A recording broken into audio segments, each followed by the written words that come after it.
are a reservoir of great wealth. And certainly nobody can energize us like this brother.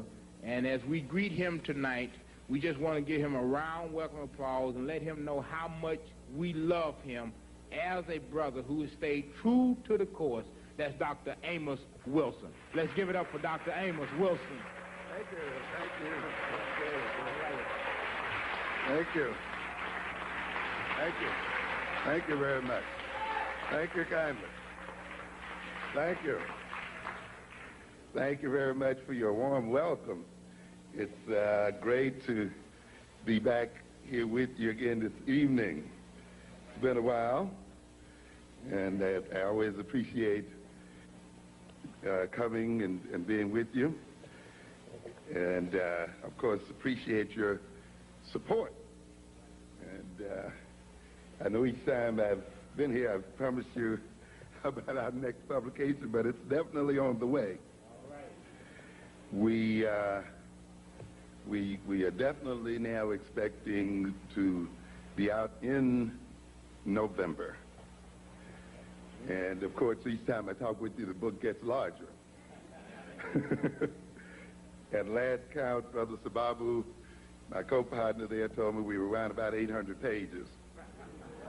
So we're going to try to split it up for you, maybe 4 and 4. To give you some good wintertime reading. But then, in a way, it's when we recognize that we are as complicated as any other people. And one of the things sometimes we underestimate the degree to which we must address ourselves as a people. And too often we have people who think that our issues and the things that we have to deal with can be described in 25 words or less. And so there are people who think that we are small people and small-minded people, so they don't have to write sometimes some sizable material. If other nations and other people require libraries to deal with their issues, so do we. And the interesting thing about the upcoming book is that with that 800 pages, it's basically a survey looking at various areas of life. If you recall, we've titled it Blueprint. And we are essentially then trying to lay out a blueprint, a prescriptive book. Now we are coming into more and more into prescriptive type of writing, laying out very practical kinds of steps and very practical methods for achieving what it is we must achieve as African people. This means we have to cover a lot of territory.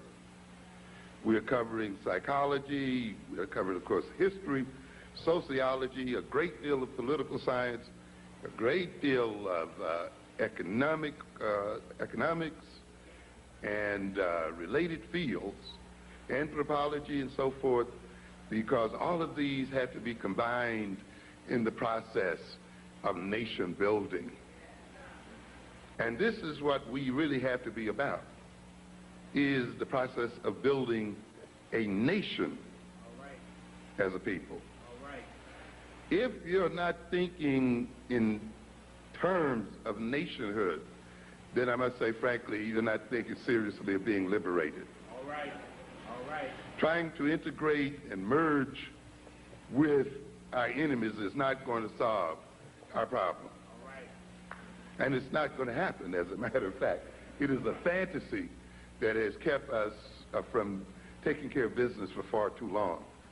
The idea that we're going to one day be one with these people.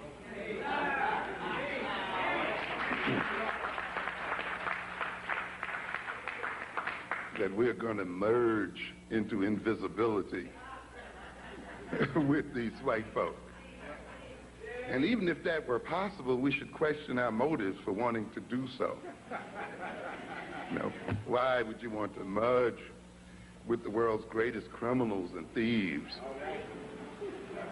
With the people who have the worst values the world has ever known.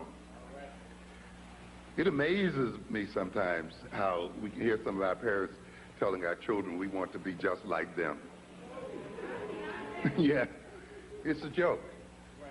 It's an insult to hear Dan Quayle or to hear President Clinton come and lecture black folk on values. All right.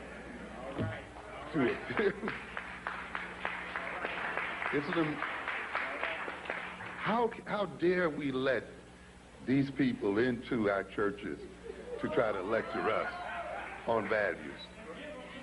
Mm-hmm. It's an amazing situation to try to talk to us about values, to try to talk to us about population control. Another joke. Yeah. The first thing we think about when people talk about population control is the overproduction of African people. You know, so-called third world people. As I said, we can solve the overpopulation problem quickly if we could reduce the European population drastically. Mm-hmm. Yes, and people, of course, as I tell you, this world has to always be backwards, you see. The ones who need to be reduced most drastically have the world thinking the other way around. Because a good deal of the problem sometimes is not the number of people in the world, but the number of greedy people in the world. Where you have a so-called minority of people who consume the vast majority of the world's resources. This large population that they talk about could eat better if these people weren't eating everything up. And so, to a good extent, sometimes, to have more for everybody to eat, you have to get rid of the greedy ones. Ones who are over-consuming, who are taking the food out of other people's mouths, you see. But here you have the people who rob you and take everything you got and then say, you don't have enough to support yourself. You know. And this is the kind of joke that we got going at here. And we're going to come back to this issue of values. But we're going to talk a little bit about African-centered consciousness, personality, and culture as instruments of power. Because ultimately, this is what this whole struggle is about. Power. Not loving one another and all those things we hear. Power. And to a great extent, the problems that we are confronted with today as African people and African people in America flows from our powerlessness or our inappropriate use of power. We've been made to even talk about it. We've been made to think that power is sinful and that to pursue it is a sinful pursuit. And that it's wrong. But you cannot exist without power. Without power, there is no life. A battery without power is dead. You need power to act, to behave in the world, to deal with the world. And consequently, then, we must interpret what we are about in terms of power. And we have the power, ladies and gentlemen. We have the possibilities. We just need to reorganize ourselves, reorganize our consciousness and our personality and our culture, and see them as instruments of power, and use them as instruments of power to transform our situation. So we should not look at consciousness as some abstraction. As I often tell people, the most practical thing you can have is a good theory. Is a good concept to guide your behavior, to be used as an instrument to measure reality, as an instrument to test reality. A good theory then organizes the world and organizes one's approach to the world. It permits one to be able to evaluate the world in terms of where one wants to go and in terms of what one wants to do. To be without fear then is to approach the world on an ad hoc basis, you know, just to meet it here and there, and to not approach it in a systematic form.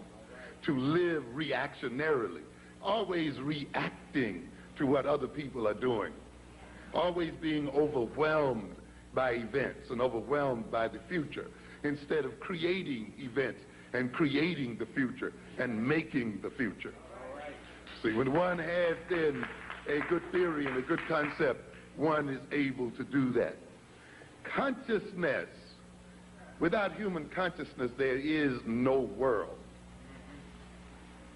It is the presence of human consciousness that brings meaning into the world. Without human beings in this world, conscious human beings in this world, in effect, there would not be a world. We bring the world into being through our consciousness. And through our consciousness, we create the world we live in. Out of the totality of reality, our consciousness cuts out a world that befits itself. In other words, the kind of world you exist in reflects the kind of consciousness that you have.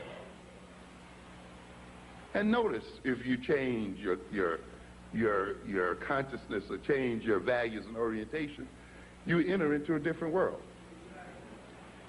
You interact with different people. People often that you didn't even know existed in the world.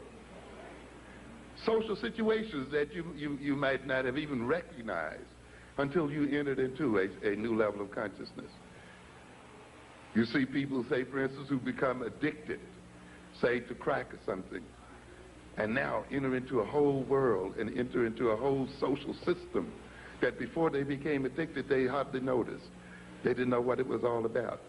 And they picked up new friends and new relations, whole new ways of acting, whole new purposes in life. They lost old friends, broke with old families, and all kinds of things. In other words, the consciousness, that addictive consciousness, brought into the world a new foreground and put other things into the background. Therefore, man's consciousness is a creative act. And the kind of consciousness you have will determine the kind of world you create. All right. And consequently, when you look at the world that we live in, African people, we must recognize to a great extent it is a world of our own creation. All right. It is a world that has been generated by the type of consciousness we've been permitted to be instilled in us as a people. All right. As I told you earlier today on the radio, we talk about the white man as having power. And I want you to recognize that power ultimately has to do with a relationship between people.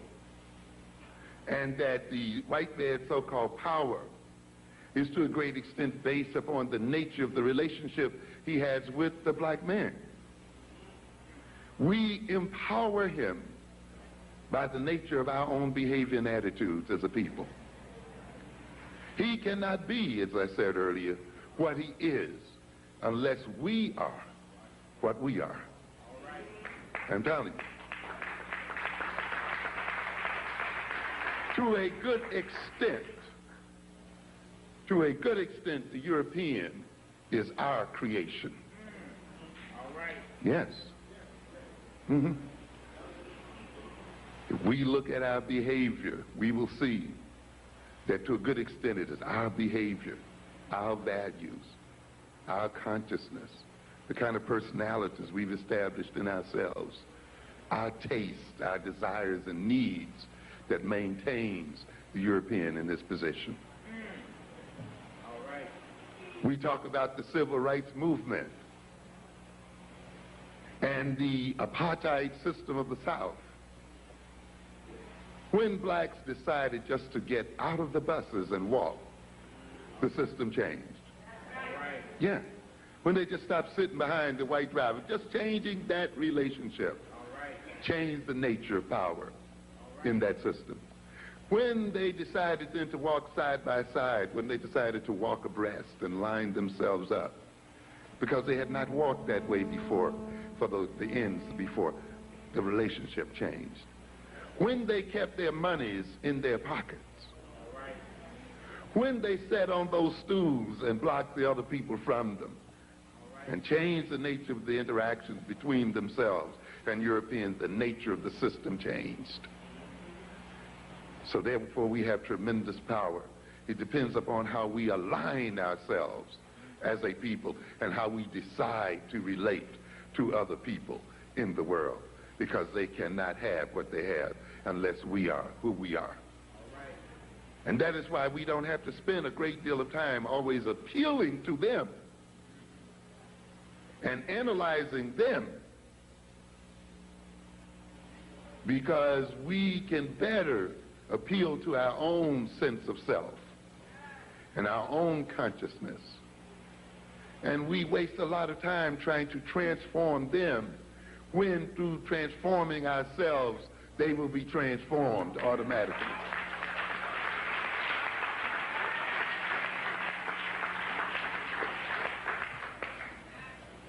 The power is in our hands. We are not destined to be the servants of white folk. That is not the destiny of black folk. No way. And we have to change this idea, because many of us are still operating on that concept. As I said this morning, many of us go to these schools to become what? Qualified. To work for whom? For them. Why do we assume that they're going to have the jobs for us? Yes. These people are having difficulty making jobs for themselves. The greatest problems that the Europeans are facing today, and the European economies are facing today, is that they are not generating enough jobs for their own people. And even though America is bragging about the millions of jobs it's creating, those jobs are part-time jobs. The bulk of them are part-time jobs, low-wage jobs, and jobs that have little or no future. So when people talk about creating jobs, you got to ask what kind of jobs are being created.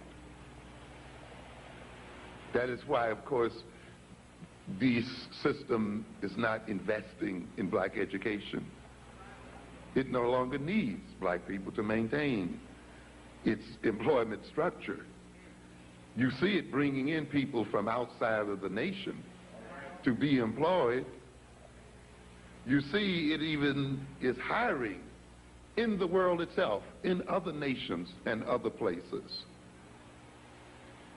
Already it has reached a point where its need for black males is pretty much saturated. And it literally then is warehousing us in the jails and prisons and provoking us to kill each other and to destroy each other out here in these streets. And yet we are still organizing the education of our children as if the white man still has jobs waiting for them in multitudes. How different our education would be if we sent our children to school to create jobs for themselves.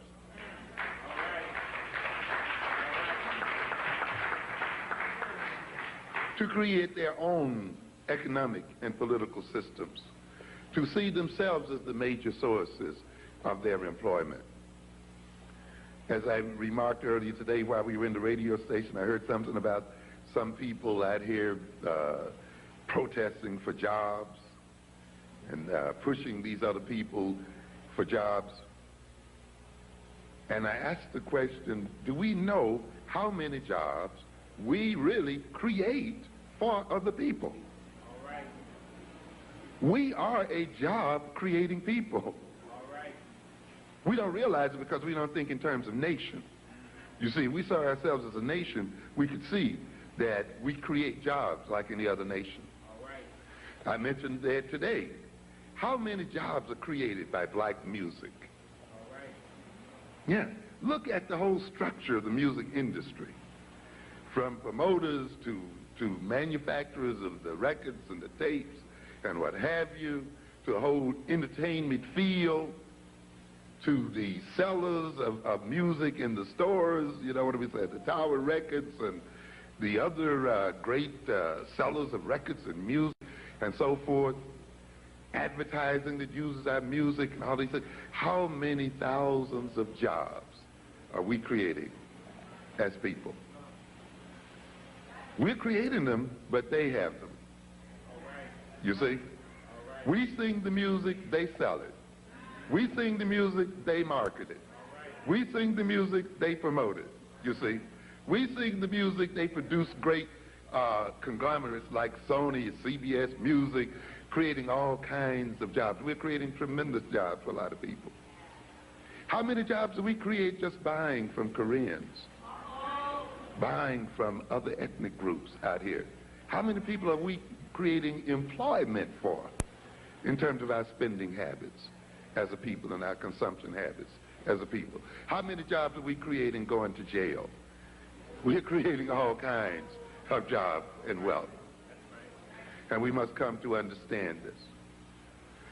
We are creating these jobs, and yet we are begging for jobs. This means that in somewhere our consciousness has been impaired. We are begging for what we are making already. And we cannot use our own creations as a source of our own wealth. I told you earlier today that the Creator could not have intended for us as African people to be a poor people if the Creator implanted in our soils all the wealth that was planted there. We talk about the minerals and the oil and the gold and the this and the that that's implanted in African soil. So it seems as if the Creator blessed us from the very beginning with wealth and possibility. Therefore, for us to be going hungry over this wealth and to be starving in the midst of it and to be perceived as a dependent, indebted people while our wealth is being shipped out to other people. We're actually selling a lot of it for pennies and nickels and dimes and less. Means that there is something wrong with our consciousness. Because ultimately, ladies and gentlemen, we've said what? That the wealth of a people is ultimately not in their land. But where is it? It's in the mind. The wealth of man is in his mind, in his consciousness. You got to look at it. And we mentioned the example of Japan. No mineral wealth to speak of whatsoever. Nothing at all. A nation, by the way, which is totally dependent. Of course, we get things backwards, don't we? We see ourselves as depending on Europeans when the reality is the other way around. When they depend on us and our soils and our people, we have to be backwards in order for this situation to be the way it is. Our reality has to be turned backwards, and we have to live in an almost permanent state of deception in order to be used the way we are used. The Japanese must depend on others for their vital resources, their oil, their timber, all of these things that they use to create their technology and so forth is taken from the soils of other people and then sold back to them. And yet they are seen as rich and powerful.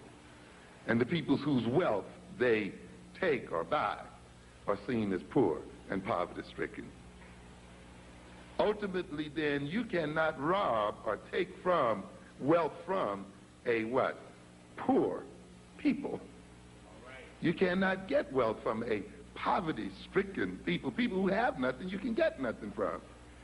So if you're getting all your diamonds and your gold and your magnesium and all this other stuff, then from African people, then African people must be what? Wealthy and rich.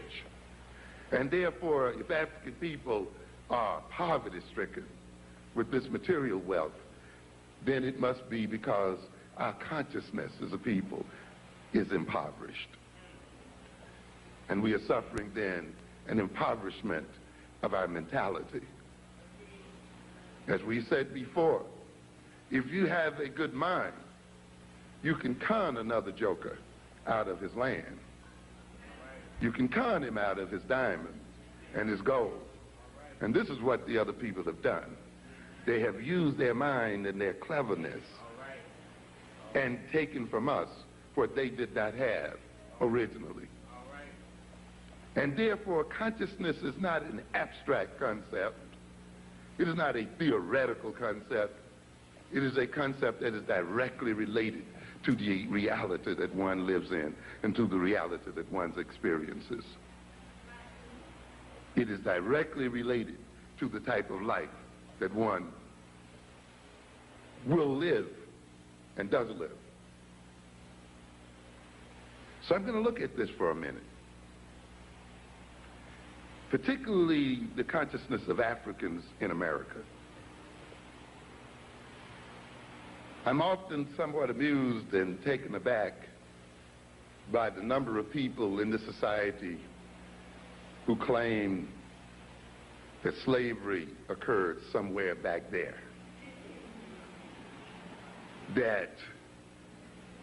And you got some so-called black conservatives who claim that slavery no longer influences the nature of African people. I wonder what those people have to conserve in the first place. Are they conserving power? They're conserving wealth? What does a black conservative conserve? You know, you have to conserve something.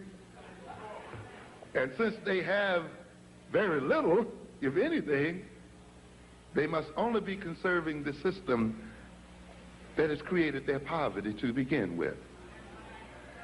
And you see them ultimately justifying the poverty of African people and justifying the political and social and economic subordination of African people in the name of some kind of higher principles. So slavery is not supposed, the experience of slavery is not supposed to be operating in the mentality of black folk. And you hear a lot of our youngsters will say that as well. How do you talk about slavery? That was back there. Or you know, whites talk about it. Well, you know, that was back there. We don't have anything to do with that anymore. You see. And it's an amazing situation because you have to remind them that you're still living off the interest of the wealth that your forefathers earned from slavery. You're still enjoying the accumulated wealth that began with the enslavement of our people. And if you're going to enjoy the wealth that was generated by evil, then you must take the curse that comes along with it.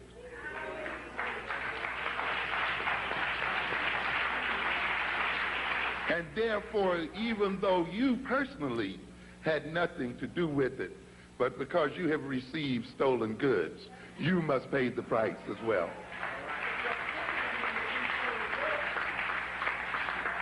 And because you fight and struggle to protect those stolen goods, and you defend them, and you organize your society and your relationship to my people to maintain them and to continue to enhance them, then you must pay the price.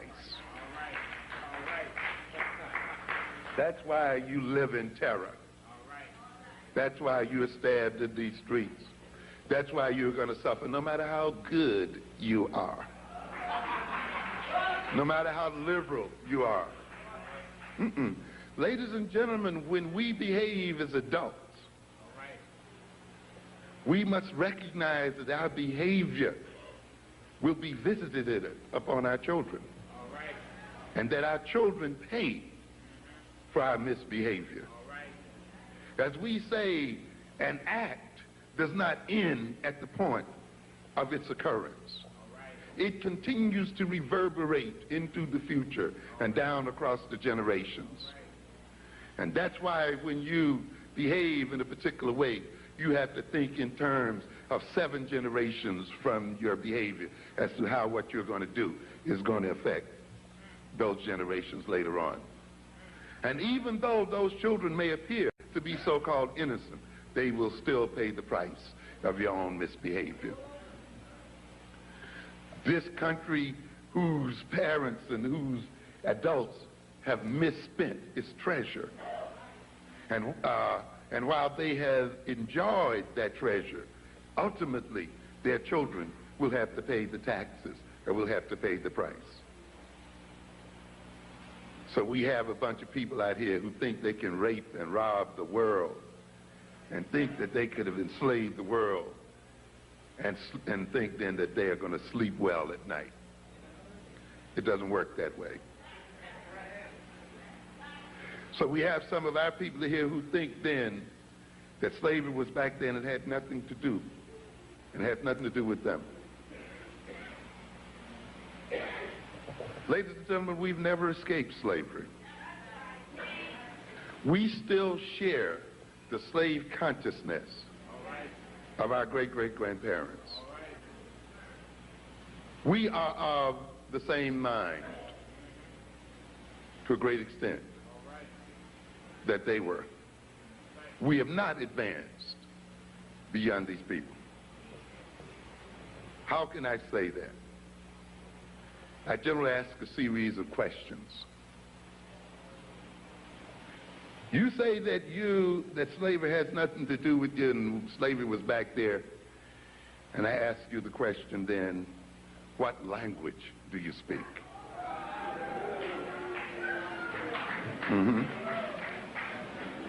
When did you learn that language?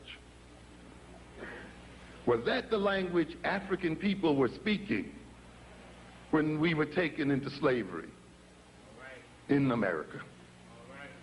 In other words, the language we speak at this moment is what? A slave language. The language that our slave ancestors were forced to learn. And we still speak it, and you can still hear the pidgin, the Creole, and the other kinds of stuff in our language right at this moment that they had to go through. That language, with its words defined by history and by an experience, is the language we use today to guide our behavior. It's the language we use today to talk to ourselves. It's the language we use today to learn about ourselves and to learn about the world. It's the language today we use to try to understand ourselves. Is there no wonder then that we are still confused? So we have not escaped slavery because we are still using a slave language, and we speak the language of slaves. What kind of food do you eat? You say soul food? Was that the food of African people? Slave food. The food that we find most satisfying, the food that we find that sticks to our ribs, the food that we call down home, a food that we learn to eat in the quarters. And yet we dare say that we have escaped slavery, that we have nothing to do with those people back there, that was back there. When our whole very social life and social relationships, our very definition of ourselves as a people, our very attempt to commune with ourselves is mediated by the food of slaves. Understand what I'm trying to get at? And how can you say that you exist in a different consciousness from another people? What kind of uniforms are we wearing? Huh? What kind of clothes are we wearing? Were these the clothes of African people? Huh? This is what we got to look at. Yes. What is this to say then that we've escaped slavery? What kind of names do we respond to? Yes. Yes.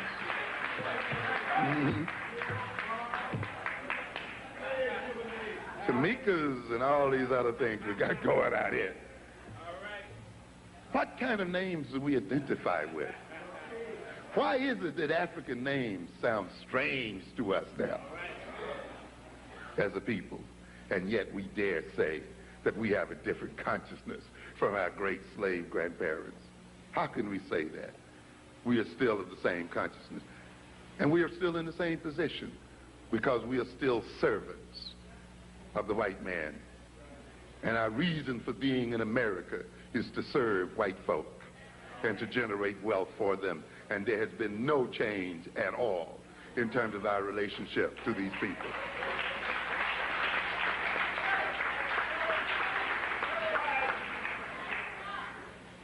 The values that we pursue are slave values and the values of servants. The social relations that we create and interact with were built and developed during the periods of slavery. We have not escaped it at all. But it is time for us to change the slave consciousness, this consciousness of servitude that is still too much with us today. And ultimately, we ask the question that's closest to home for a lot of people. When we claim that we've escaped slavery, and the slavery was something back there which had nothing to do with us today. And then I ask you the question, what kind of God do you worship?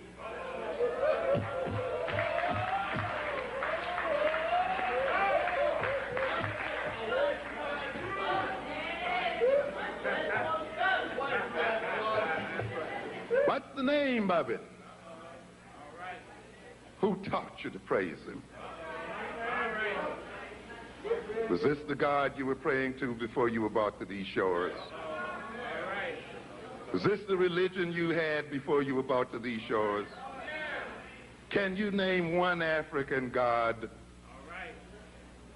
How can you then, who define yourself, the very essence of yourself and the very essence of your soul, and organize the very nature of your life here on earth, based on a God handed to us by our slave masters, claim that you have no slave consciousness and are not related to slavery? In other words, then, ladies and gentlemen, we are not Africans. We are possessed by spirits and demons.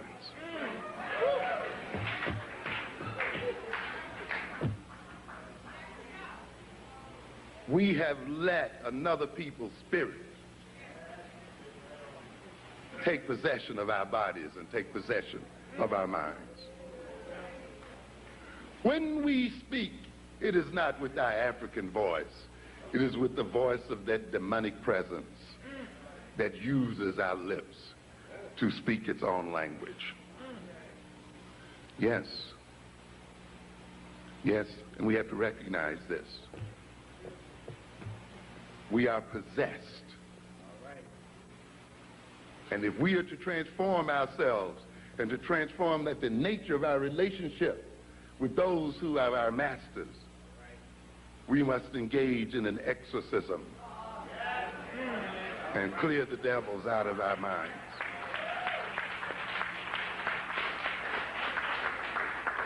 And at this time, then, it'll pay you to read a little bit about demonic possession. And you have to be we have to be demonically possessed. Because if we talk about black-on-black violence, self-defeating behavior, self-destructive behavior, then we could not be possessed by a beautiful and wonderful God. We must be possessed by a demon. It's interesting to look at the literature on possession. We have a couple of types of possession. One is called a somnambulistic possession. Somnambulistic. Soma, in this instance, having to do with sleep. You hear it in the word sominex. You know, ambulistic, to move around. Ambulatory, right? So we're talking about people who are what? Sleepwalking. They're not awake, but they're walking around. The body is moving, and it is walking in an organized fashion and walking systematically, but the person is still asleep. And in somnambulistic possession, then, the individual's original self has been repressed and displaced, and the spirit, and he identifies with the spirit that possesses him. And his I and the spirit's I are one and the same. We have a lot of that here today, where the spirit that has been implanted in us, we have taken to be us, and we've identified with it. That is why in defending ourselves, we end up defending the people who rule over us. In defending our ego, we end up maintaining the social structure that has destroyed our ego to begin with. And you see it in our youngsters, who will fight and kill in the name of respect, and fight because their egotistic orientation has been insulted. And therefore, in defending their ego, they do not kill the people who destroyed their ego. They kill each other and maintain the ones who destroyed them in the first place in power. And that's why the subtitle of my book, Black on Black Violence, was Black Self-Annihilation in Service of White Domination. We are killing each other in order to maintain this system. We have let ourselves become possessed by a spirit such that when we become aggressive, we aggress against the self instead of those who are the source of our aggressive orientation. We talk a lot as a people about self-hatred. Self-hatred is a personality configuration. It is a form of personality organization. It is an orientation toward the world and toward oneself. Self-hatred, then, is the white man's greatest protection against being destroyed by the black man. To a good extent, self-hatred is the white man's defense mechanism, is the white man's form of self-defense. How can we say that?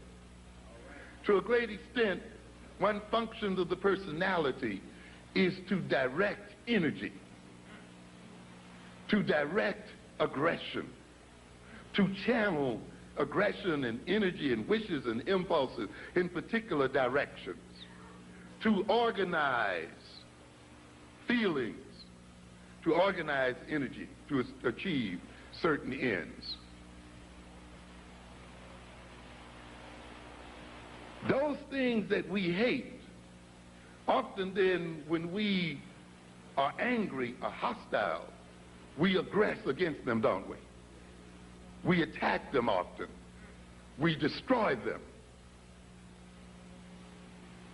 Then we have a problem, don't we? If we attack the things we hate, if we attack the things toward which we hold hostility, when we are overly frustrated and when we are angry, then what happens if that thing we hate is ourselves? It means then, ladies and gentlemen, that when we become frustrated and angered as a people, when we are overwrought by feelings of hostility, and our self-hating personality seeks to channel that hostility and channel that aggression, it's going to channel the aggression right back on to the self, because that's the thing we hate most. So consequently, black anger then becomes a conduit for black self-destruction, for black self-defeat. The object of our hostile, aggressive feelings becomes ourselves. And you can see then how the white man is protected by that personality structure, right? While he stokes our anger, while he stokes our hostility, while he stokes our frustration, and while we get mad and we want to strike out, when we decide to strike out and aggress, we strike out and aggress against the self. And by doing so, he is left untouched and unscathed.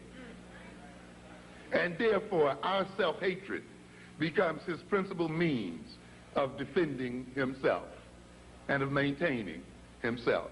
One of the things that frightened him most about the Ferguson case was that Ferguson's self-hatred mechanism broke down.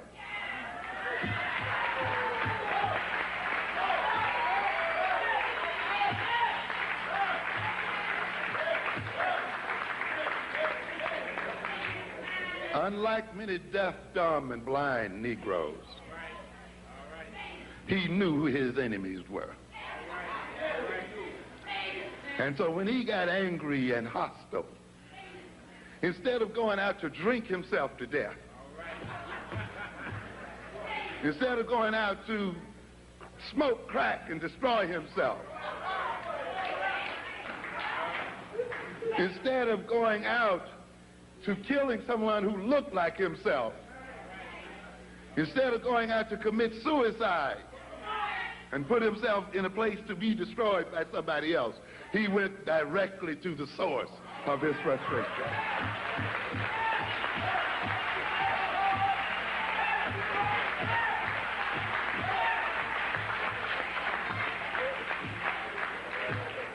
And this is what frightened those people. They were wondering how many more are there like that, and are they increasing? Yes. So you can see why the seed of self-hatred is planted in the minds of the black man. We spend a lot of time about what it does to us, but we got to look at it because I've told you before, every maladaptive characteristic in the black psyche is there for white folk. And it's not purely there because they hate you, or they misunderstand you, or they don't know who you were, what you're... it has nothing to do with all of that. I tell people, when you analyze the so-called aberrations in the black personality, you must always ask the question, what are their social functions and roles? Who benefits from this aberration in the black man's mind? What are the social and political and economic benefits, and for whom? Who gains from this particular orientation in our minds? And then you begin to see why it's there and what its function is. And so every complaint we have about ourselves has a political, economic, and social intent beneficial to white folk and detrimental to ourselves.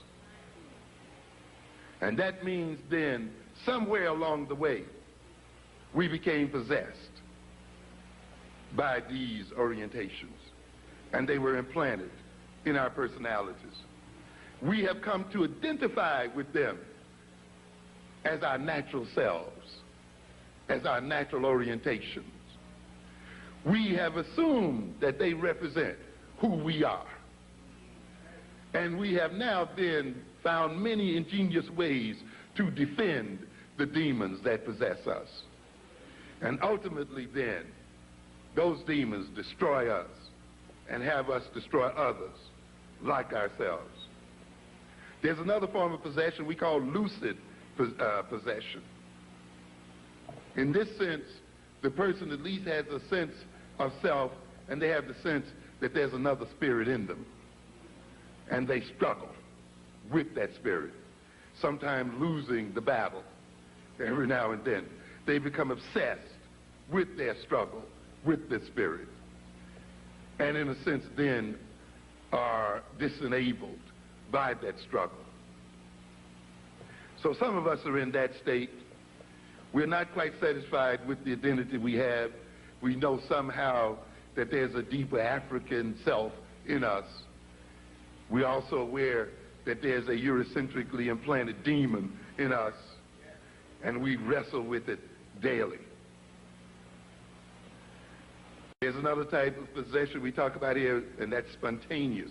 What has sort of occurred spontaneously against our will. This is in contrast to one we talk about as artificial, one deliberately created. What do we mean by that?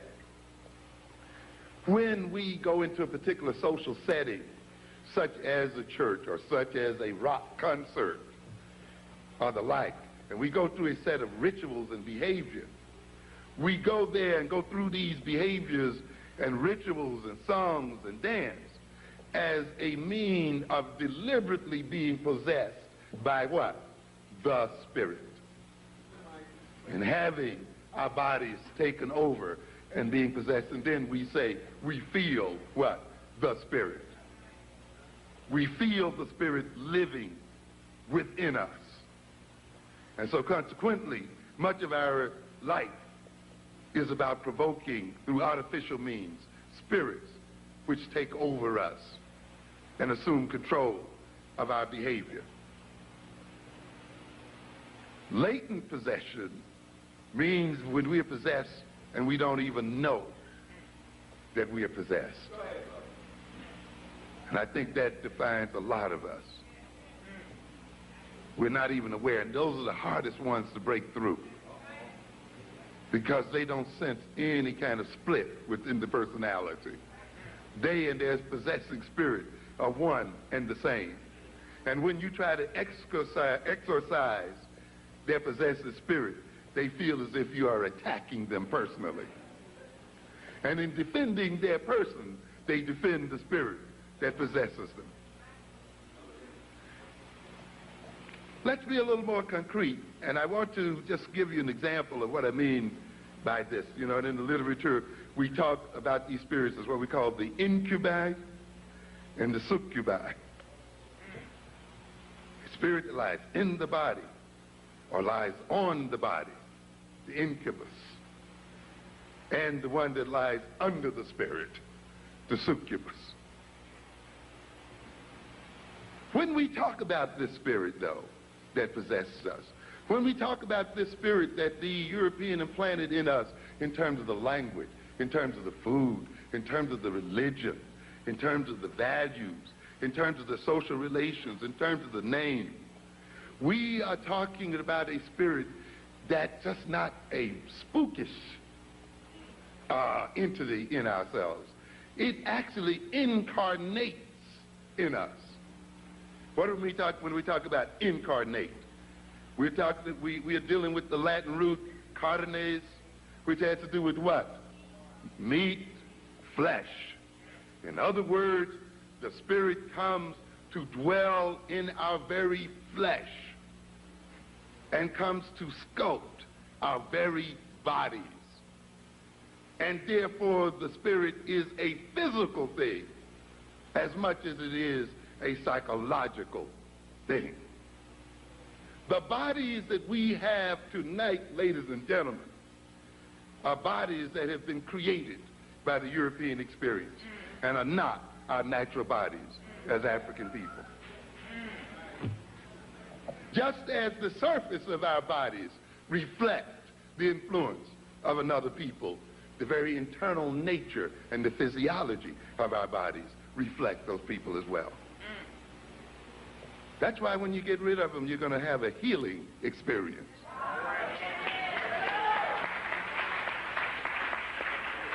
And your whole body will change. I've read some of this before, but let me read it again, I think, in this context.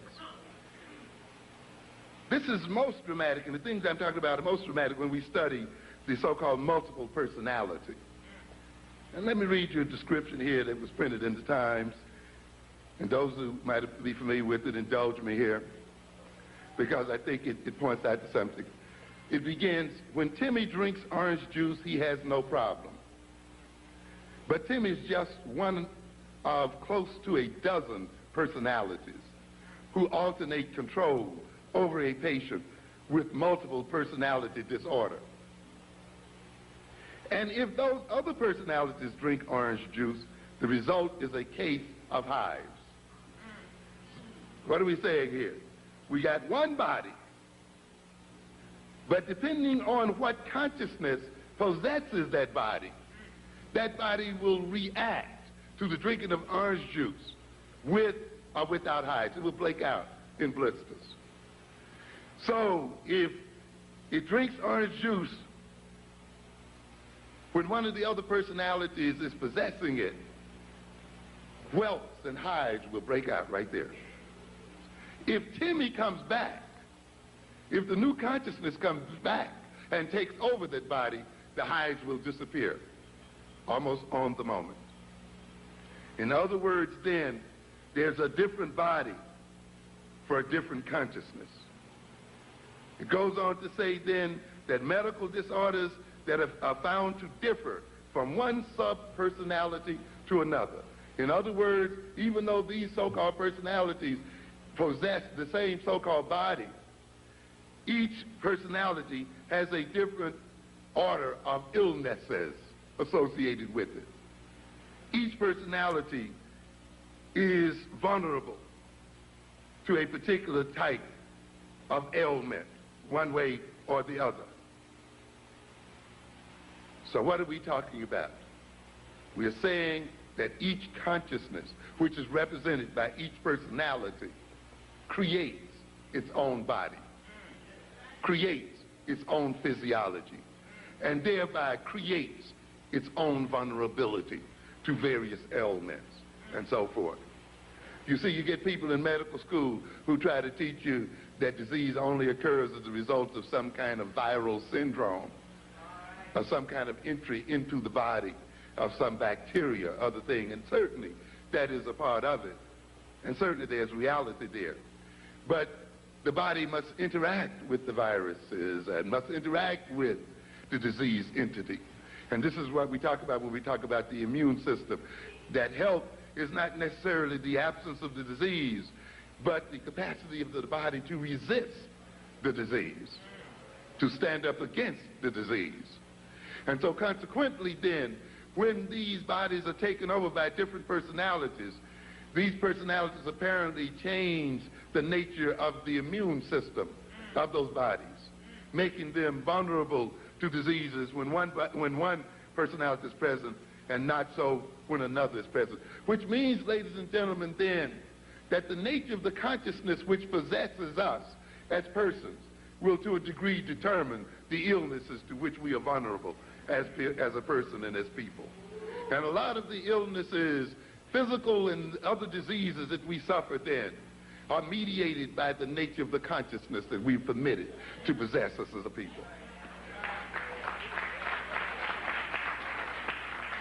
So to a great extent, the defeat of disease, the maintaining of health, must not only be pursued in terms of discovering new drugs and these kinds of things, but must involve self-discovery and self-knowledge. It goes on to state that in people with multiple personalities, there is a strong psychological separation between each sub-personality. Each will have his own name and age. Does that strike the bell? What did we say earlier? To what names do we respond? Are they the same names to which we responded prior to slavery? So in other words, as we got the new slave personality, we got what? New names. Yes, yes, yes. And we were changed. To a good extent, our names were given us to designate our new consciousness and our new situation. Each will have his own name and age, and often some specific memories and abilities. In other words, each personality has its own history, has its own biography, has its own memory. And you look at Negroes when they have a certain consciousness and look at the history they remember. Look at the things that they keep in their memories, and look at the histories they study and identify with. Look at them fight African history. Yes. Look at them want to identify with the history of Europeans. Look at them wanting to define themselves in terms of that history. And look at them having memories only for that history. Look at those Africans who are still under the possessive influence of the European implanted spirit and know that they have little or no knowledge of African history, and therefore little or no knowledge of their own history as a person and an individual.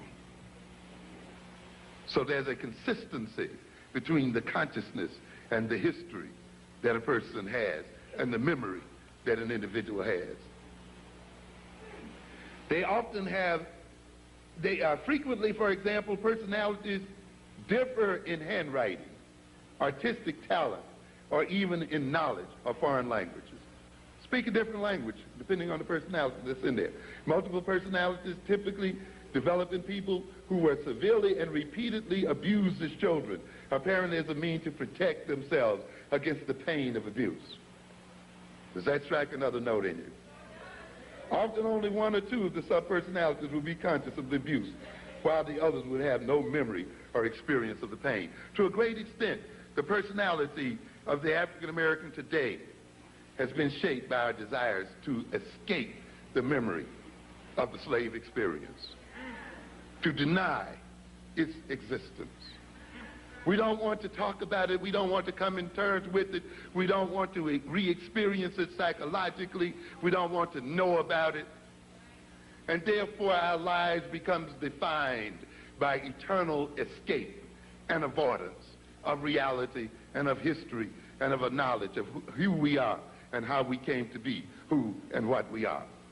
And consequently, we cannot act upon the reality of our history, and we guide our behavior and define ourselves in terms of a fantasy as history and a misinterpretation of reality.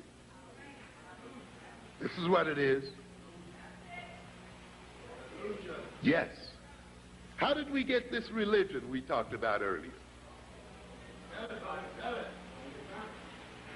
I talked about Star Trek, and we talked about the time warp that Star Trek depicts quite frequently, of how people move from one state of consciousness and one world and are suddenly flipped into a new world.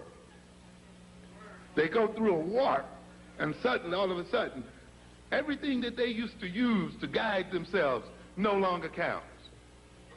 The language that they used to speak can no longer be understood in the new world. The values that they used to guide their behavior are no longer workable. In fact, it gets them into trouble. The gods, the culture, the nature of the social relations, and all of the things that they used prior to meeting the warp no longer suffice. Now they must learn new values and new behaviors and new orientations in order to adapt themselves to the new universe that they live in. We are in that kind of position today. Think about the African in the world the African lived in prior to being brought across the oceans.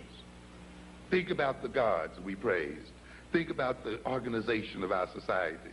Think about the languages that we spoke, the food that we ate, the dress that we wore, the music, the song, the dance, and all of those things that defined us as African people. And think how horrendous it must have been for us to be thrown into this world where there was a whole new language, a whole new social hierarchy, a whole new set of authorities, people pushing you around who you don't understand, people who are putting strange tools in your hands, people who are trying to get you to relate to them and to relate to each other in a very different kind of way from what you're used to relating to. Think about the stress and the confusion, and think about the abuse.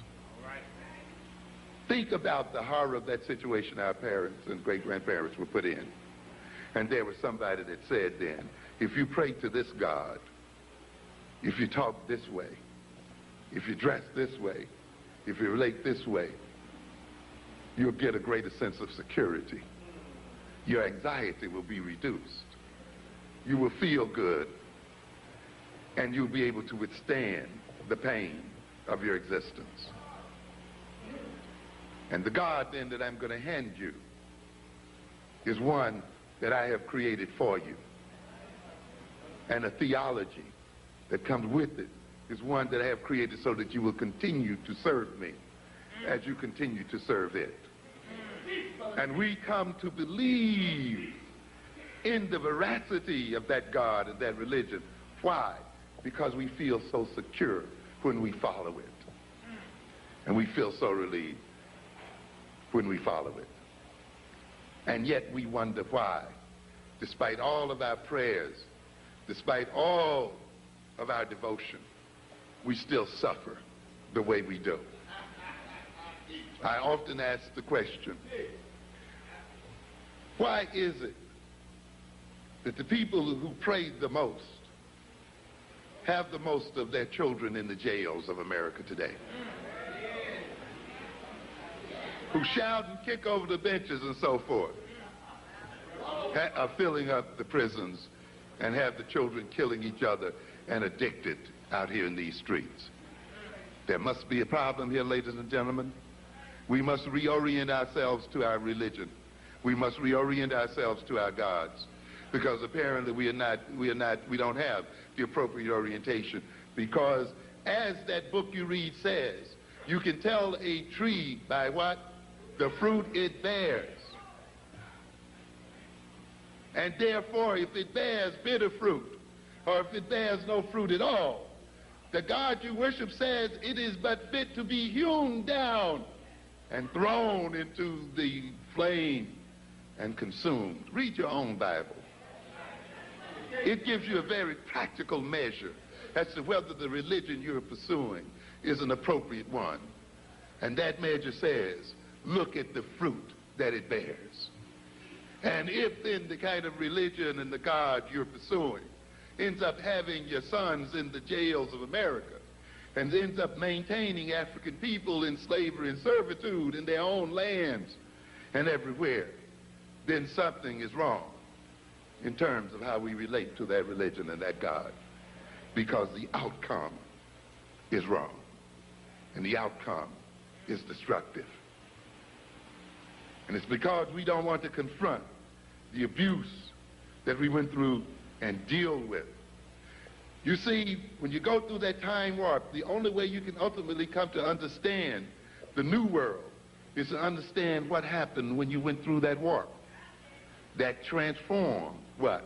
The personality, that made the personality what it was. And I find that interesting when further over, when I read here of what happens when the personality moves from one personality to another, when the body is possessed by one personality and that personality is displaced and another one comes in.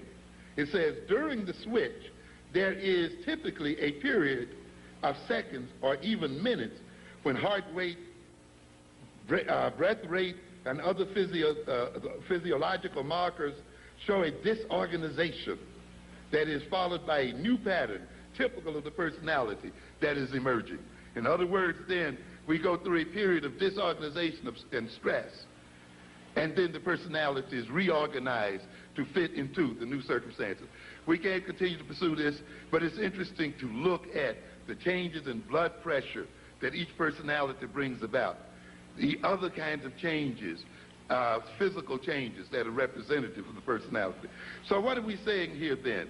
That each personality has its own name, its own history, its own memory, biography, way of speaking, language, way of thinking, way of perceiving itself, its own vulnerabilities. Each personality generates its own life space and generates its own types of social relations. Each personality has its own tastes and appetites and its own morality. So to a great extent then, if we look at the problems and issues that confront us today as African people, and see those issues in terms of the consciousness, we would recognize that we must rid ourselves of the consciousness that has been implanted in us by our European masters. One other thing I want to bring about in this situation, we notice that if you engage people in behavior therapy and you scan their brains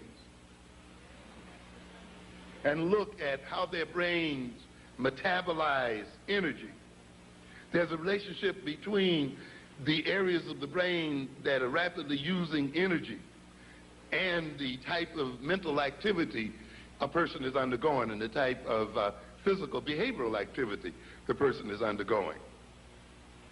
Each personality, each type of orientation has a blueprint in the brain in terms of the various areas of the brain that are functionally relating one to the other.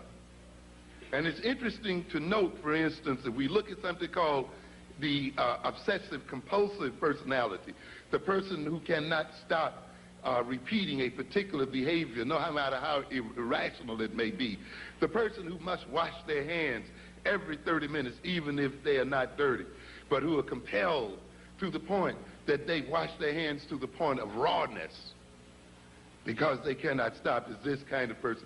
The person who is absorbed by a particular type of image, by particular kinds of thought or orientation that they cannot get out of their minds.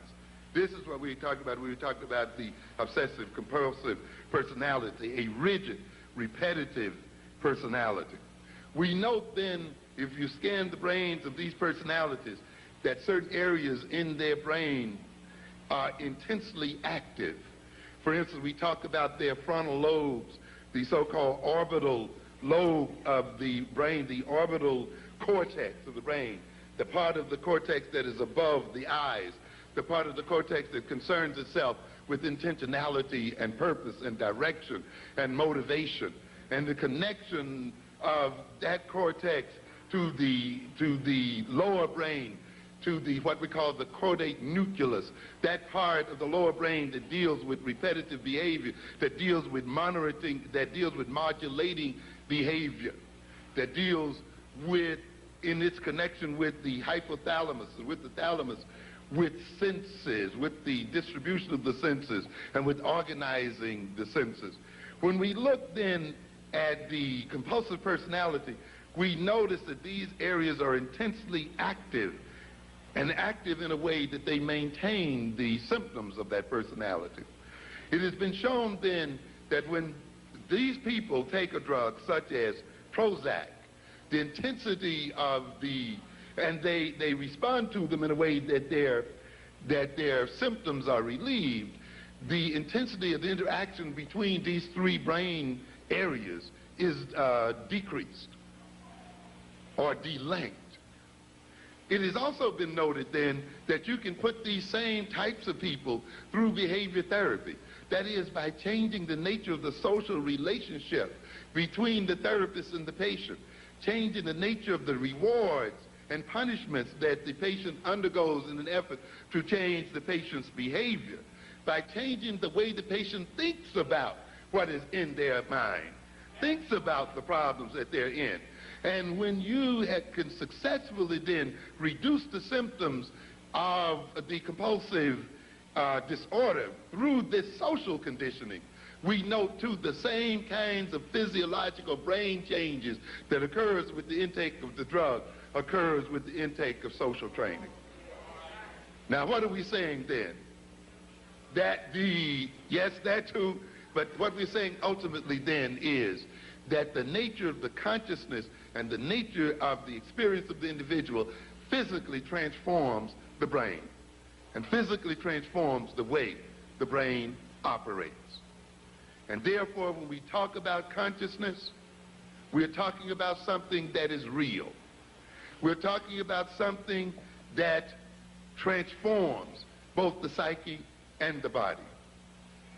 One of the things that you note when the individual is possessed, that the facial muscles change and that the body itself changes in a way that it literally incarnates and represents the nature of the spirit that is possessing the individual. So to a good extent, if you're in certain religions, you can tell what particular spirit is possessing the person by the very nature of the behavior that the individual is exhibiting and the very shape of their very physiological body and their face.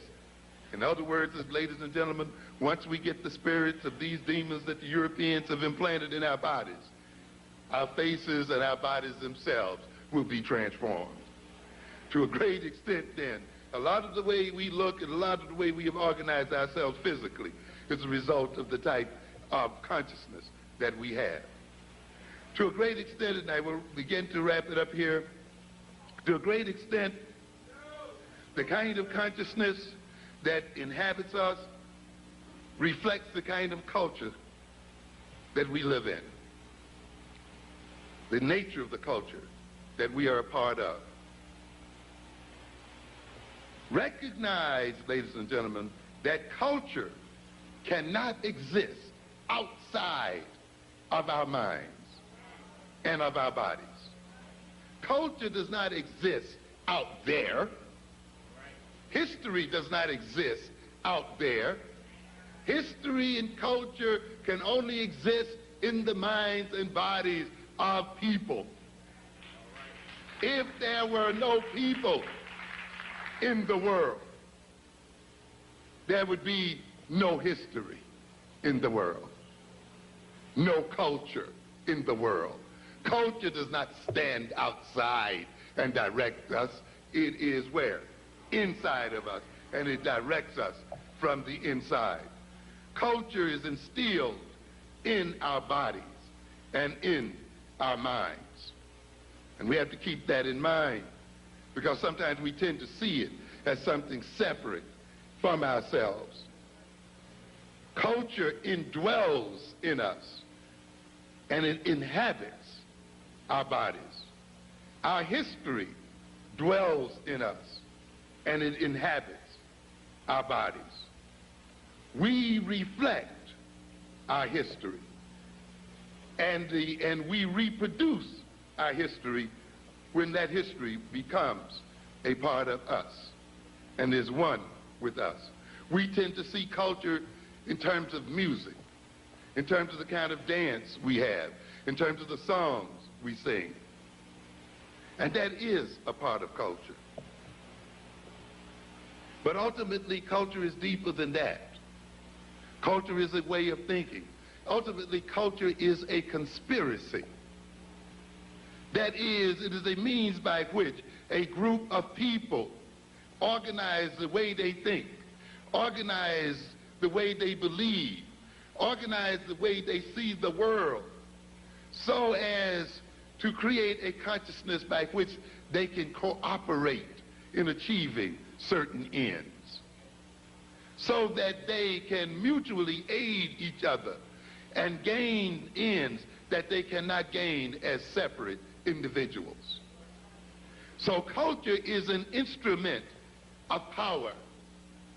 The individual through culture extends his power, and the culture extends the power of the group. When we talk about music and song and dance, what we are talking about here then is how culture ultimately comes to be implanted in our bodies. You see, we tend to look at song and dance and music as entertainment.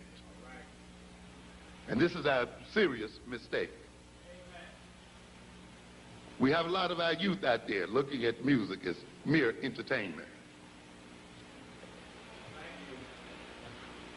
When we say that we are being enculturated, it means that a spirit is being implanted in us by the culture.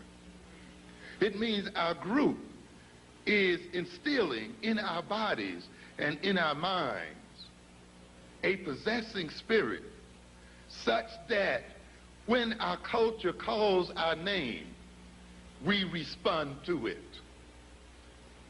When our culture is in need of defense and support, we then defend it and support it because we are at one with it.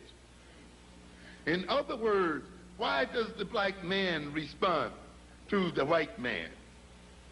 Why does the black man serve the white man? Why does everything the black man do benefit the white man? Why does the black man say freedom is doing what I want to do? And why is it that everything he wants to do enriches the European? Why is it that our youth say that they are being free and that they're doing what they want to do and they're expressing themselves, and it involves buying a $100 pair of sneakers from white folk? Yes. Yes. All of this kind of stuff. Why? Because the spirit that is implanted in the human mind and in the human psyche is there to only respond to its creator and to its master.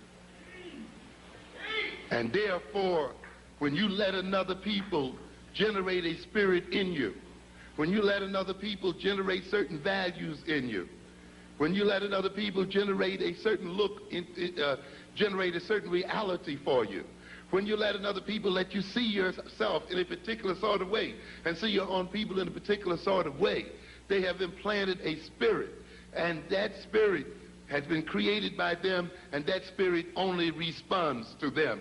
And it only responds to them in terms of furthering their interests and working against the interests of the body it possesses. And this is why there's that self-destructive spirit in us. Because the demon that possesses a body is not there for that body.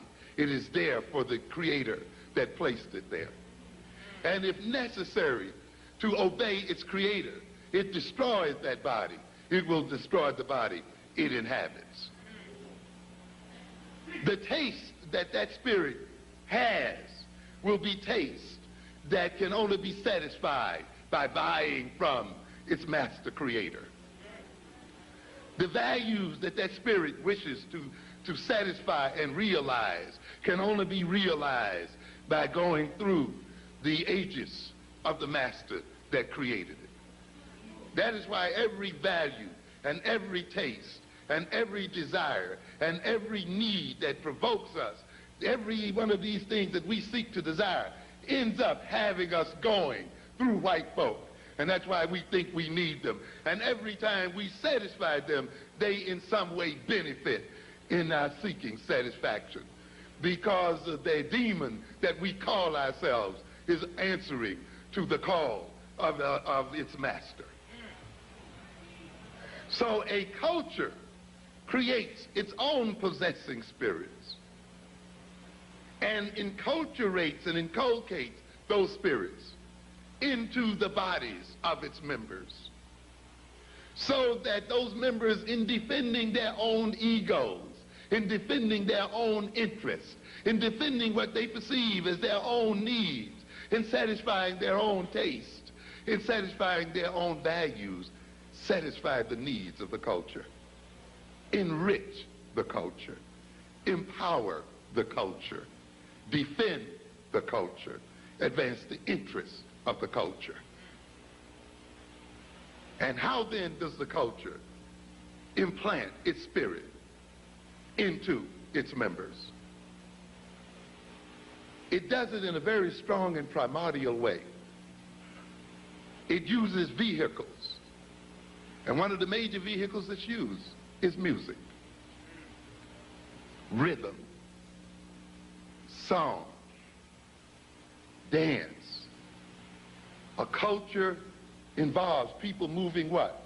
Together, in tandem, in rhythm. It involves them having the same temporal sense, the same kind of time clock, so that they can move in synchrony, one with the other. And music is about synchrony. Poetry is about synchrony. Song is about synchrony. Music is about symbols. And you see, ultimately, it is through symbols that you evoke behavior from people. So when a culture creates symbols, those symbols are designed to evoke particular types of reactions and feelings and moods in its members. And a culture establishes the potency of those symbols through ritual, through song, and through dance. And one of the best ways then to inculcate cultural values, a cultural spirit, is through entertainment. Is while the members are being entertained, while they are feeling good, the song is carrying the cultural values into the mind and into the body. The lyrics that represent the cultural interest, the lyrics that represent cultural values, are being carried on the vehicle of the music, carried through the vehicle of the poetry. The togetherness, the cooperativeness, the mutual movement together and the synchrony of the culture is being entrained through the music and through the rhythm of the dance.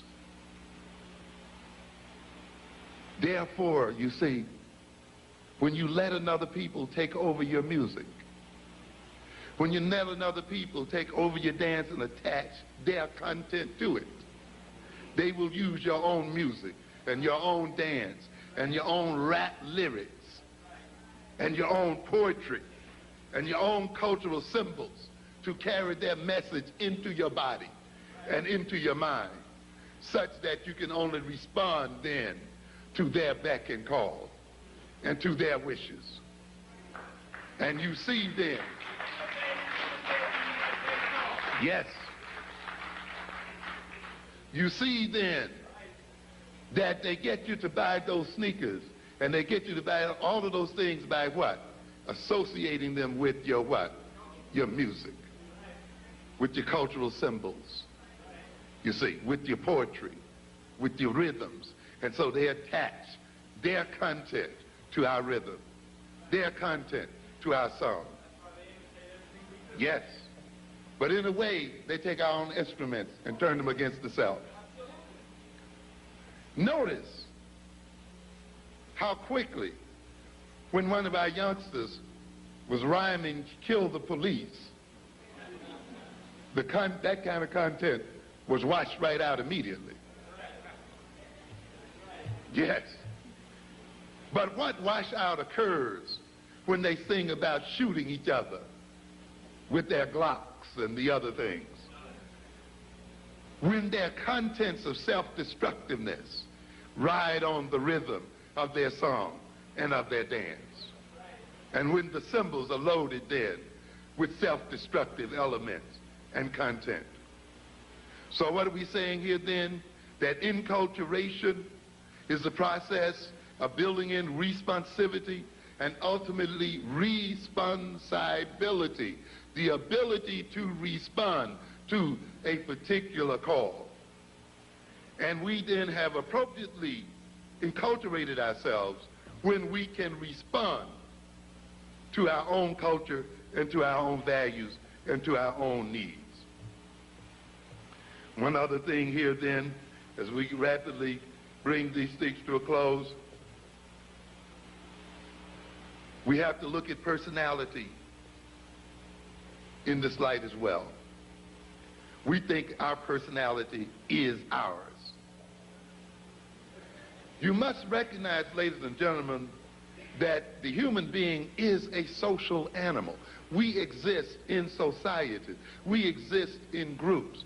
We are born dependent, not independent. We have long periods of dependency.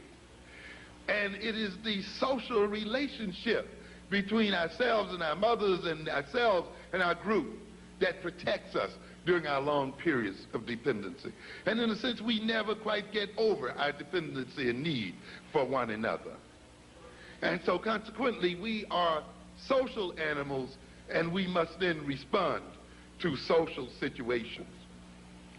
Our personalities, because they may be our personality, does not mean that they are not inculcated with a social spirit, and they're not designed for a social end. In other words, the individual exists for the social unit, not for himself. We see individuality as something that is just for ourselves. Why are we individuals?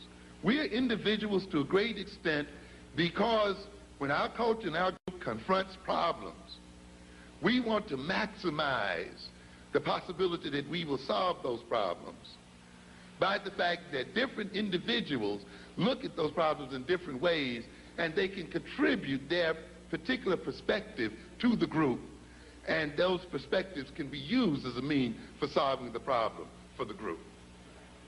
So even individuals are there to strengthen the group. You see, if all the people in the society thought just alike and saw the world just alike, they thought no differently one from the other, the society would be soon defeated because it would be uncreative. It would not be innovative. It would not be able to change its perspective of a problem in a way so that it can solve it. So what does it do then? It creates individuals. It's like the reasons why we have genetic variations. We say no matter how intense a plague may be in a nation or a people, there are always one or two people left standing. Because in some way or another, their genetic structure has permitted them to withstand the plague. And as long as we got a few of those survivors left, and as long as they can reproduce, the race continues and goes on. But if the race had all exactly the same genetic structure, then a plague would wipe out the total race and the species would cease to exist. And the same thing then operates in terms of differences in personalities. We differ in personality ultimately because these differences contribute to the survival of the species. And therefore our differences are here to maintain the whole. So the main problem of a society is to maintain enough cohesion so people can act together and behave together and act in synchrony one with the other and cooperate with each other, but not be too overly organized so that they cannot bring their own creative perspectives to problems and issues. You see, and this becomes the problem of society. So there must always be that tension between being in the society and obeying its rules, but being a little bit off so that we can say, hey, maybe if you look at it this way, we can work it out and we can deal with it this way. So the personality itself must carry the element of society within itself.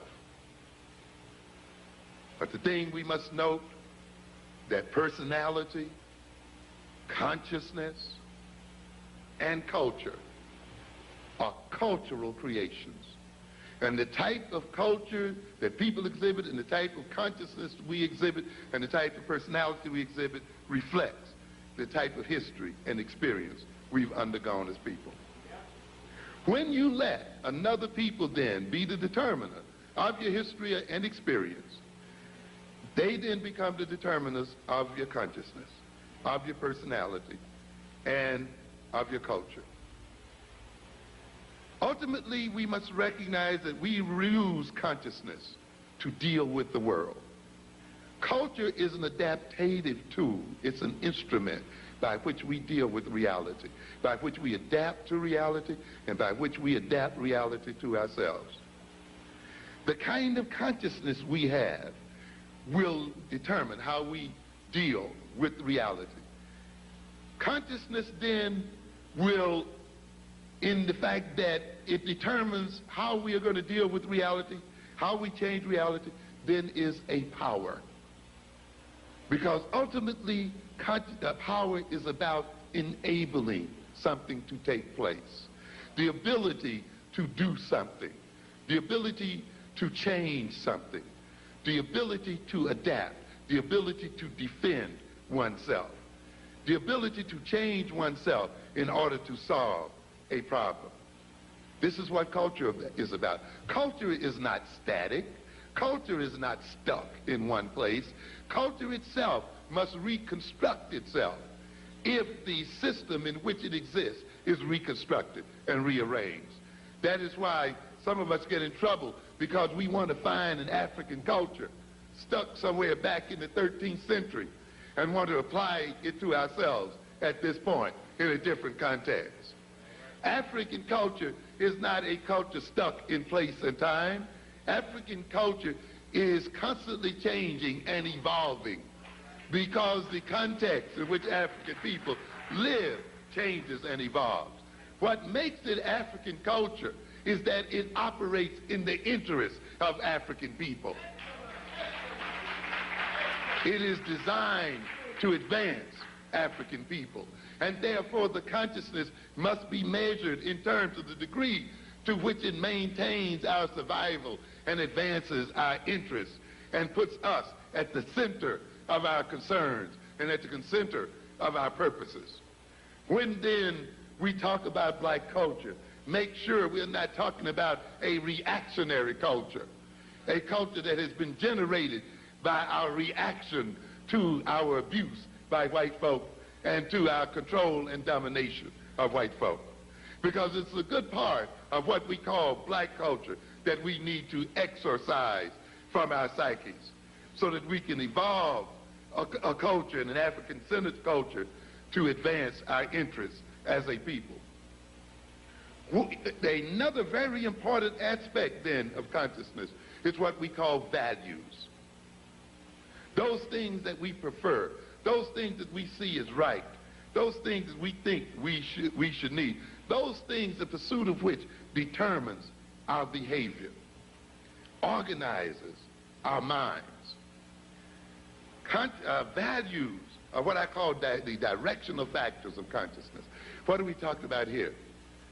When you value something, and that value is implanted in your brain, the brain calls forth all of its resources, all of the contents that it has, the knowledge it has available to it, the behavioral skills it has available to it, the cognitive skills, the thinking skills and things like that it has available to it, and organizes those things and relates those things one to each other in such a way that the value can be achieved.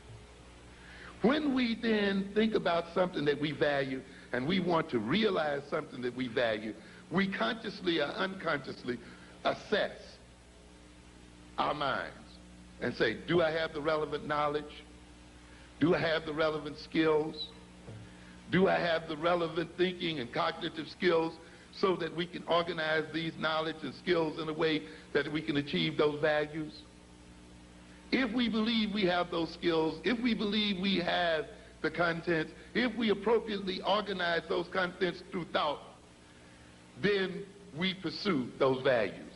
And chances are we may realize those values. If though we have those values and we assess ourselves, we recognize that we don't have the appropriate skills, we don't have the appropriate knowledge and content, we don't have the appropriate thought styles and so forth, we then say, well, maybe we should develop the requisite skills. Maybe we should learn the requisite knowledge. Maybe we should develop the means of thinking. And once we do this, we will then organize them in a way to achieve our values. Once we then have values and are guided by values, and those values guide those skills and contents and so forth, we are empowered to realize those values. And therefore, values are a type of power. Where am I going with this? I'm going with this to say this. If values are a type of power, if values are the things that guide our behavior, if culture is a type of power, and consciousness is a type of power, and personality is a type of power, if we let another people determine the nature of our consciousness, our personality, and our values, they then gain power over us. If consciousness, culture, personality, and values are instruments of power, they then use our consciousness, our values, our culture as their instruments of power. How does this work out in reality? They take our cultural products, our music, our song, and use them as their instruments of power. Yes, and benefit from them. So then, what is an African-centered consciousness? An African-centered consciousness is one that is based on African-centered content, based on African-centered knowledge, based on African-centered values, based on an African-centered consciousness. To the degree that our consciousness is based on African-centered values and so forth, we are empowered as African people. To the degree those values and consciousness are determined by other people, we become their instruments of power, and they use us against ourselves. So consequently, if we are to be empowered, and if our power is to work in our interests, then our consciousness must be an African consciousness. Our values must be African values. Our personality must be an African-based personality. If not, we may suffer first ethnocide and then genocide. What are we saying? It means that our culture will not be functional in a way that it protects our interests. We must then, as a people, develop a new African consciousness, an African-centered consciousness, and that means we must develop it based on an African history, African culture, and African values. Most of all, we must develop an African sense of nationhood.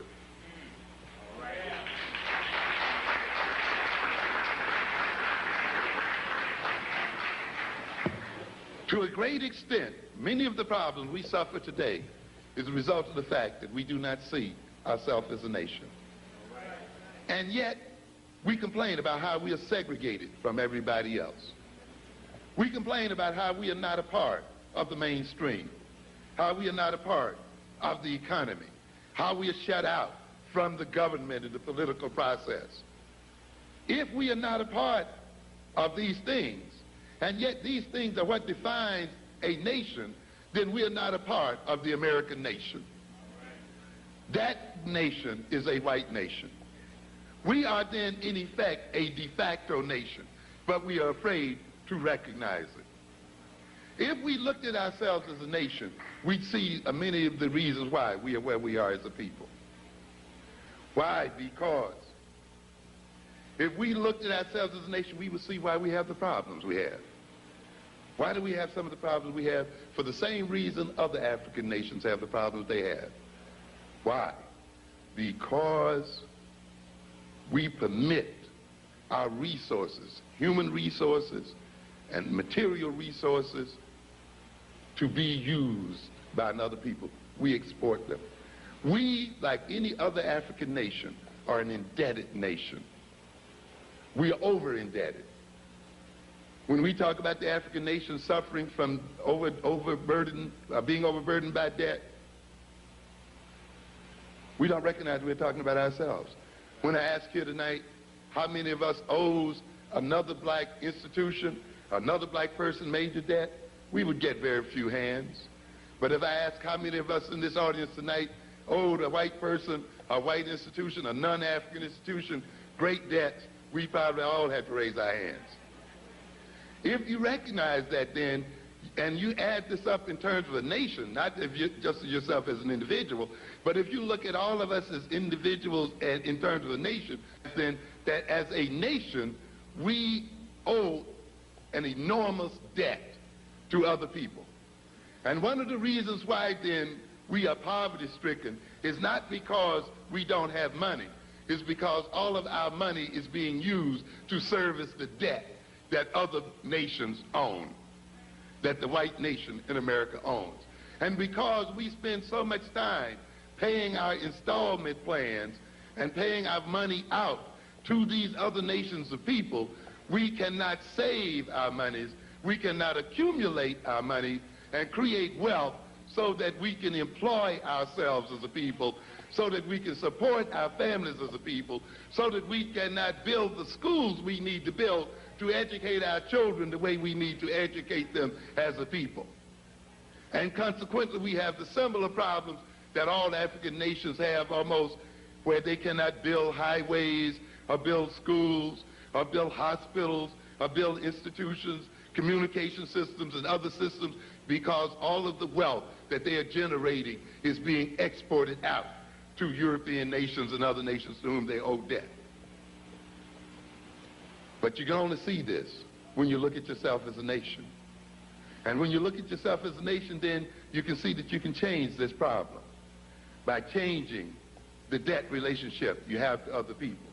I was looking at an issue here the other day when we were talking about looking at African nations, and we talk about the African nations as monocultures, meaning that they often exist by shipping out one or two major products, cocoa or cocoa beans or oil or gold or something like that, and they ship these products out into what we call a buyer's market. That is, the people they sell these products to set the prices that they're going to pay for these products. So that many of these nations now are being paid less for their products than they were paid 30 years ago. And yet the nations that buy their products and lower the prices on their products are selling them back those products in processed form and selling them back their own products that have been manufactured here for higher and higher prices. And then we wonder why Africa is in debt and why Africa is impoverished. But that is the result of the fact that they are caught up in an impoverishing mechanism. But we need not talk about the continental African because we are in the same situation here today. The African American nation is a monoculture. What is the commodity that we sell? Labor. We're not selling much manufacturing. We're not selling much other products. The major commodity that we have to sell was the commodity that we were bought over here for in the first place. And what was that? Labor. And now we are selling our labor in a buyer's market, meaning that the people who buy our labor are buying it at the prices they set. And they keep devaluing the price that they're willing to pay for our labor. On top of devaluing the price, they're no longer even demanding the labor. So after a while, we won't be able to sell our labor at any price. And we will then be totally deprived as a people. And therefore, we are caught in a similar position. And just as there's social disorganization in our African nations, there's social disorganization in the American nation. You cannot have your wealth flowing out of your nation. You cannot enrich other people at the expense of yourself and not have social disorganization. And that means then, if we look at ourselves as a nation, the African American nation must do what all African nations must do. We must capture our own internal resources. We must gain control of our own internal markets. We must trade within ourselves as a people and a group and generate wealth within our own nation as a means of counterbalancing our dependence upon Europeans and upon the white nation itself. But in order to do this, we must have a nation consciousness. We must now organize and relate to ourselves as a nation of people. When we look at our relationship, we say to the Koreans as a nation, we see the same relationship that Japan has to America as a nation. You notice that they are bargaining right now, negotiating, right? Japan is building up its resources. It is blocking out U.S. industry from its nation, yet it is entering into the American markets and selling there and taking out the wealth of the American markets. If we look at our relationship to Koreans, to Dominicans, to other groups, we'll see the same relationship, where those groups can enter into the African American nation, set up shop, ship out its wealth day by day and night by night, and yet the African American entrepreneurial nation is not permitted to set up shop in their midst, is not permitted to carry wealth from their nations. And they then grow fat on the surplus that they gain from the African American nation. This means then that if we think of ourselves as a nation, we must protect our internal markets from the intrusion of outsiders. We must not permit them entry into our nation. As I look and I see down the 125th streets, yes, And look at our people locked outside there in the outside. And some people claim that they are protesting this kind of thing. I agree with our vendors there that if black men and black women cannot make a living on that street, then no other people should be permitted to make a living on that street. We are not obligated in any kind of way to feed the children of other people before we feed our own. But it's only if you think in terms of nationhood that you can resolve this kind of problem. We have tremendous possibilities as a black nation that we don't know where. You can see these white boys over there pursuing China, don't you? Right? They're over to China, knocking over each other to get to it. What is the China market worth to the European? You know what the China market is worth to the European? $500 billion at this point. Do you know what the black market is worth to the European here in America? $400 billion. Our market is worth as much as the Chinese market, the Mexican market, which they've drawn up to bring in NAFTA. It is worth. When you enter here, you're going to leave money in the institutions. You're going to contribute to our schools. You're going to contribute to our recreational centers. You're going to contribute to the employment of our people and to the stability of our families. If you cannot contribute to these things, if you cannot create jobs, if you cannot contribute to the education of our people, then we cannot permit you to operate within our borders. This is the way a nation runs. You don't let another people walk in and have their way and walk out and leave you impoverished as a people in the name of a free market. There's no such thing as a free market. Yeah. That's white folks' propaganda. Free and open market. No free market. They force people into that market. Castro was not free to say, I don't want to be a part of it. When he said, I don't want to be a part of it, they did what? Embargoed him and locked him out. The Japanese, in the early part of the century, said, we don't want to be a part of your market. What did the United States do? Sent Admiral Perry in there and blasted those markets open. What free markets do you have there? There's no such thing as free markets. And when you learn that, you're going to be the better for it. And we got the markets, but we are not taking advantage of it.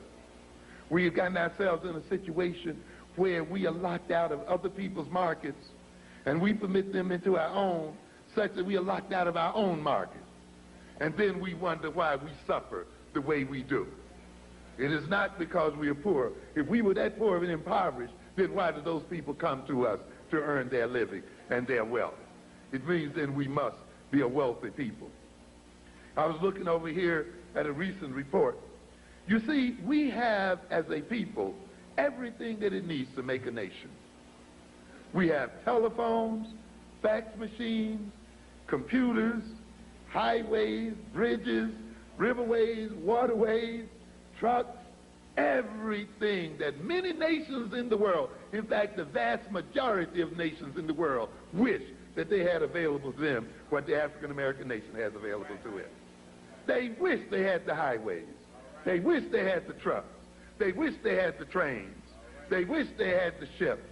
They wish they had the computers, the telephone, and all of those kinds of things that you can just pick up and dial right away, and they don't have to be routed through France or somewhere else. The lights don't go off at 2 o'clock every day or just flip on and off. You got it all here. Then why then are we not better off than we are? Because it is not enough. As I told you earlier, it is not enough to have gold in your soil, or oil in your soil, or diamonds in your soil. You must have a consciousness. It is only with an appropriate consciousness that these things can be transformed and converted into what? Wealth and power, and can be used for the advancement of a people and the survival of a people. The same is true here then. You cannot just have telephones and faxes and this and that and not just have money in your pocket. That's not enough. You must have a consciousness that transforms those phones and transforms those faxes into a communications network that unites a people across regions and places and cities and becomes a basis for a system of distribution, a basis for uniting and creating a market from which one earns wealth to feed one's family and to stabilize one's social situation.